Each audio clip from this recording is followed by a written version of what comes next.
Root canals, they're a very common thing in dentistry. There's different reasons why you may need to have a root canal.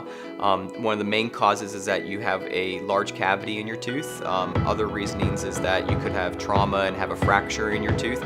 But in some way, shape, or form, the nerve inside the tooth is actually affected and it starts to break down on the inside. When you have that nerve start to break down, a lot of times you initially have some sensitivity. Slowly what will happen is that things will get worse to where the nerve on the inside of the tooth actually dies. So in this illustration here, we have the actual cavity here. This is illustrated right here. And then what you can see is that that cavity goes right into this red chamber here, and that's actually where the nerve is housed. When that happens, there's that breakdown that happens. And with the breakdown, what you can actually have is that you can have a dental infection that starts on the inside of that tooth.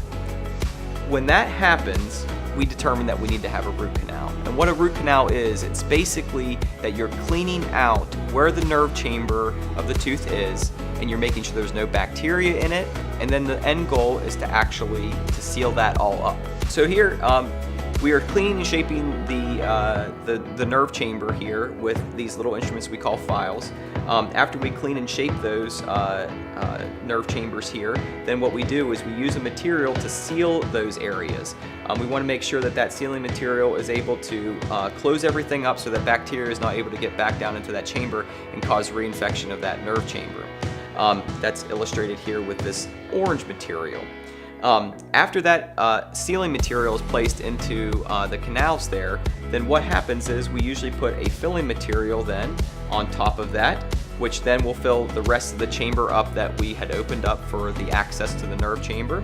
And then in the future, a lot of times a crown is sometimes recommended for a root canal procedure or after a root canal procedure. That is usually to prevent any future forms of fracture or anything in the tooth, because there has been an access opening into the center of the tooth that sometimes can make some of the walls of the tooth a little bit more fragile. And the crown would basically protect that from having any future issues with fracture. But once again, that's a case-by-case thing, and sometimes a crown is not necessary after a root canal procedure, but it's just going to be determined once we evaluate the tooth and after the procedure is done.